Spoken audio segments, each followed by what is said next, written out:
Assalamualaikum warahmatullahi wabarakatuh. Kepada yang terhormat Ibu Dr. Hajah Hilda Aini Syifa, SPD MAG, selaku dosen pengampu mata kuliah Ilmu Pendidikan Islam. Dan kepada teman-teman mahasiswa PAIB UIN Sunan Gunung Jati Bandung yang saya cintai dan saya banggakan. Perkenalkan, nama saya Dini Hidayanti, NIM 11920200067. Pada kesempatan kali ini, saya akan menyampaikan materi mengenai media dalam ilmu pendidikan Islam. Kata media berasal dari bahasa Latin yaitu medius, yang berarti tengah, pengantar, atau perantara. Menurut para ahli menurut Brights, mendefinisikan bahwa media adalah segala bentuk alat fisik yang dapat menyajikan pesan yang dapat merangsang siswa untuk belajar. Sedangkan menurut Jejne, media adalah berbagai jenis komponen dalam lingkungan siswa yang dapat merangsang untuk belajar. Berdasarkan pengertian tersebut, dapat disimpulkan bahwa media pembelajaran adalah alat yang secara fisik digunakan untuk menyampaikan isi materi pelajaran, atau bisa juga diartikan sebagai alat, metode, dan teknik yang digunakan dalam rangka lebih mengefektifkan komunikasi dan interaksi antara pendidik dan peserta didik dalam proses pendidikan dan pengajaran di sekolah. Adapun peranan media dalam pembelajaran, yang pertama itu menumbuhkan motivasi peserta didik, kemudian mengingat pelajaran dengan mudah, yang ketiga memberi umpan balik dengan cepat, yang keempat peserta didik menjadi lebih aktif dalam merespon bahan atau materi pelajaran, yang kelima mendorong peserta didik untuk melaksanakan kegiatan praktek dengan cepat. Selanjutnya, fungsi media dalam pembelajaran. Menurut Levy dan Lenz, ada 4 fungsi media pembelajaran, khususnya fungsi dari media visual. Di antaranya yang pertama ada fungsi atensi. Fungsi atensi ini mengarahkan perhatian siswa untuk berkonsentrasi kepada isi pelajaran yang berkaitan dengan makna visual yang ditampilkan atau menyertakan teks materi pelajaran. Kemudian yang kedua, fungsi afektif. Fungsi afektif ini adalah fungsi visual yang dapat mengunggah emosi dan sikap siswa. Nah, fungsi afektif dalam media visual ini dapat terlihat dari tingkatan kenikmatan siswa ketika belajar atau membaca teks yang bergambar. Contohnya, misalnya informasi yang menyangkut masalah sosial atau ras lebih mudah dipahami jika disajikan dalam bentuk visual seperti gambar daripada disajikan dalam bentuk teks. Selanjutnya yang ketiga, fungsi kognitif. Fungsi kognitif adalah fungsi yang mengungkapkan bahwa lambang visual itu atau gambar dapat memperlancar pencapaian tujuan untuk memahami dan mengingat informasi atau pesan yang terkandung dalam gambar. Jadi, jika materi pelajaran yang ditampilkan dengan visual atau gambar itu lebih mudah diingat oleh peserta didik dibanding dengan disajikan dengan teks atau secara verbal. Kemudian yang keempat, fungsi kompensatoris. Fungsi kompensatoris ini membantu siswa yang lemah dalam membaca untuk memahami materi pelajaran. Jadi sama halnya seperti fungsi kognitif. Jadi fungsi ini dapat membantu siswa gitu dalam memahami materi pelajaran yang disajikan secara visual daripada disajikan dengan teks atau verbal yang mungkin ada beberapa siswa yang sulit untuk memahaminya.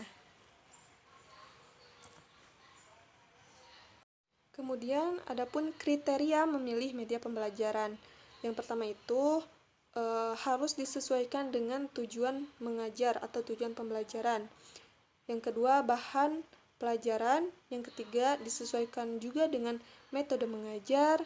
Yang keempat, tersedianya alat yang dibutuhkan. Jadi ketika menentukan media yang akan dipakai, maka harus dipastikan bahwa alat yang diperlukan itu tersedia. Kemudian yang kelima, disesuaikan dengan jalan pelajaran. Yang keenam, penilaian hasil belajar. Yang ketujuh, disesuaikan dengan pribadi guru. Yang kedelapan, minat dan kemampuan peserta didik, atau bisa juga disesuaikan dengan karakter peserta didik gitu. Jadi dalam menentukan media ini harus sesuai dengan minat dan kemampuan peserta didik. Kemudian yang kesembilan, situasi pengajaran yang sedang berlangsung. Jadi disesuaikan juga dengan situasi dan kondisi. Selanjutnya, dalam memilih media pembelajaran juga harus disesuaikan atau harus memenuhi syarat-syarat. Di antaranya yang pertama itu harus rasional atau harus sesuai dengan akal dan mampu dipikirkan oleh kita. Yang kedua, ilmiah, yaitu sesuai dengan perkembangan pengetahuan. Dan yang ketiga, ekonomis, yaitu sesuai dengan kemampuan pembiayaan yang ada atau hemat ya. Kemudian yang keempat itu praktis, dapat digunakan sederhana dalam kondisi praktis di sekolah. Dan yang kelima itu fungsional, yaitu berguna dalam pelajaran, dapat digunakan oleh pendidik maupun oleh peserta didik. Kemudian jenis-jenis media pembelajaran ini secara umum itu ada 3. Yang pertama itu ada audio, yang kedua ada visual, dan yang ketiga ada audiovisual. Audio ini yaitu media yang hanya dapat didengarkan saja. Yang kemudian visual yaitu media yang hanya terlihat seperti gambar dan lukisan-lukisan. Kemudian yang ketiga ada audiovisual. Nah, audiovisual ini adalah gabungan dari media yang dapat didengarkan maupun dengan media yang dapat dilihat dengan gambar. Contohnya seperti video atau TV dan lain-lain. Kemudian di dalam pendidikan Islam, media pembelajaran itu dibagi menjadi dua bagian. Yang pertama itu ada media pembelajaran yang bersifat material atau benda, dan yang kedua ada media pembelajaran yang bukan benda. Nah, yang pertama itu tentang media pembelajaran yang bersifat benda. Nah, di sini yang pertama itu ada media tulis atau yang kita sering ketahui itu seperti buku, yang dimana merupakan media tulis yang isinya itu seperti Al-Quran, hadis, tauhid, fikih, ataupun sejarah. Kemudian yang kedua, benda-benda alam. Nah, benda-benda alam ini bisa juga dijadikan sebagai media dalam pembelajaran, seperti hewan, manusia, dan tumbuh-tumbuhan. Contohnya seperti dalam praktek menyembelih hewan misalnya. Nah, itu bisa digunakan media hewan untuk pembelajaran. Kemudian yang ketiga ada gambar-gambar yang dirancang seperti grafik. Nah, media grafis ini yaitu dengan cara menuangkan pesan pengajaran ke dalam simbol-simbol komunikasi visual. Contohnya itu misalnya grafik perbandingan orang yang suka berbuat baik dan orang yang suka berbuat jahat. Kemudian yang keempat ada gambar-gambar yang diproyeksikan, yaitu diproyeksikan dalam bentuk video, kemudian ditampilkan dalam bentuk infokus. Nah, ini sering digunakan dalam pembelajaran di kelas seperti saat akan presentasi, yaitu seringkali kita menggunakan media video dan infokus. Dan yang terakhir ada media audio recording. Di antaranya ada kaset, ada radio, dan ada tape recorder.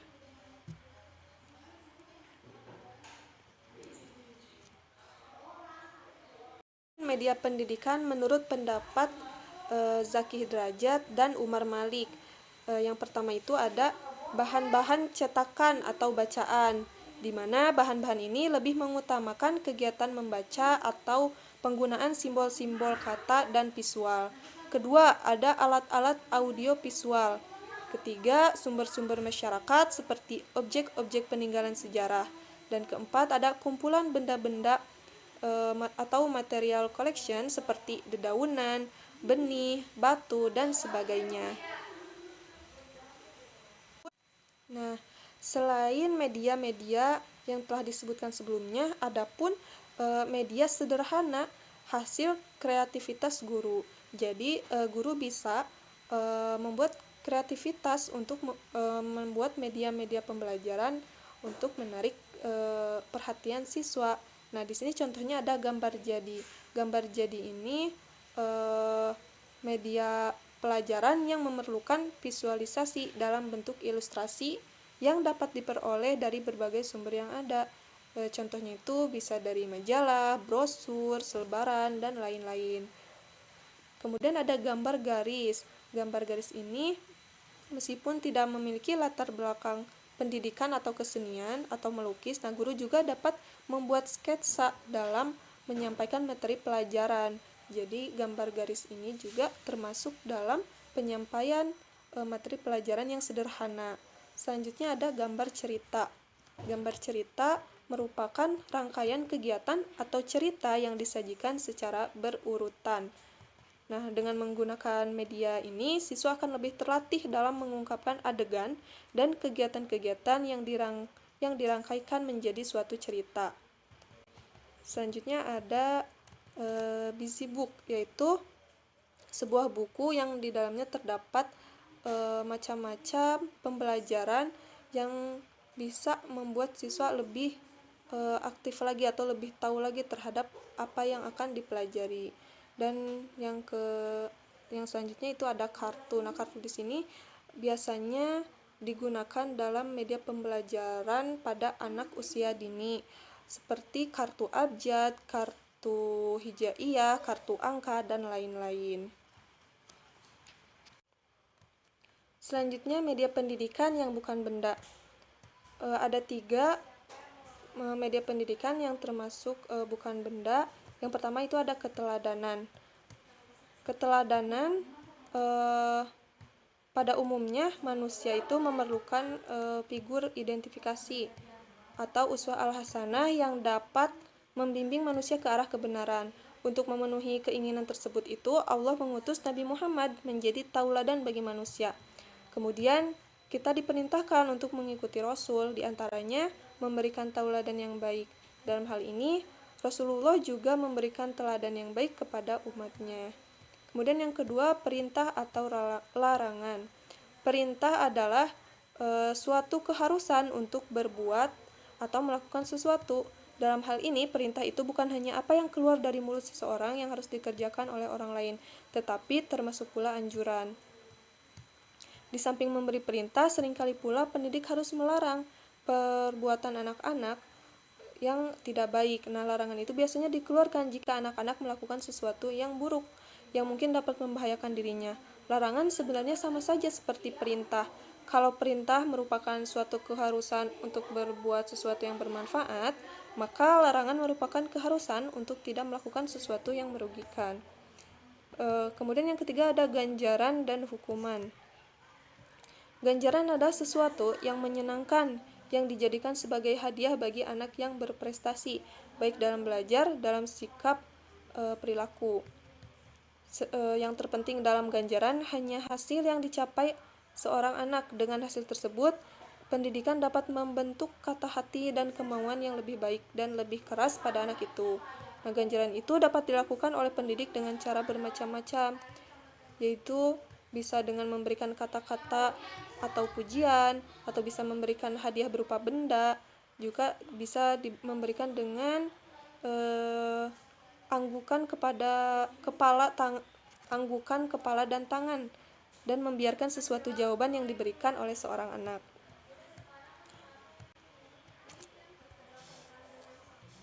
Selain ganjaran, adapun hukuman. Dengan demikian, hukuman diberikan karena adanya pelanggaran, sedangkan tujuan pemberian hukuman adalah agar tidak terjadi pelanggaran secara berulang. Di dalam bidang pendidikan, hukuman itu dilaksanakan karena 2 hal. Yang pertama, hukuman diadakan karena ada pelanggaran, adanya kesalahan yang diperbuat, dan yang kedua, hukuman diadakan dengan tujuan agar tidak terjadi pelanggaran. Kesimpulan dari materi mengenai media dalam pendidikan Islam ini, yang pertama itu Dengan menggunakan media, dalam proses belajar mengajar dapat lebih mempermudah pemahaman siswa terhadap materi yang disajikan. Yang kedua, dengan menggunakan media dalam proses belajar mengajar, guru lebih mudah menjelaskan materi pelajaran kepada siswa dibanding bila tidak menggunakan media. Yang ketiga, jika guru yang sedang mengajar dengan media kurang menguasainya, maka dapat mempengaruhi minat dan prestasi belajar siswa. Yang keempat, media sebagai alat komunikasi khususnya dalam proses belajar mengajar. Dan yang kelima, media sebagai perantara yang mengantar informasi antara sumber dan penerima. Mungkin sekian materi tentang media dalam pendidikan Islam yang dapat saya sampaikan. Mohon maaf apabila ada kesalahan dalam penyampaian materi maupun dalam penulisan. Terima kasih. Wassalamualaikum warahmatullahi wabarakatuh.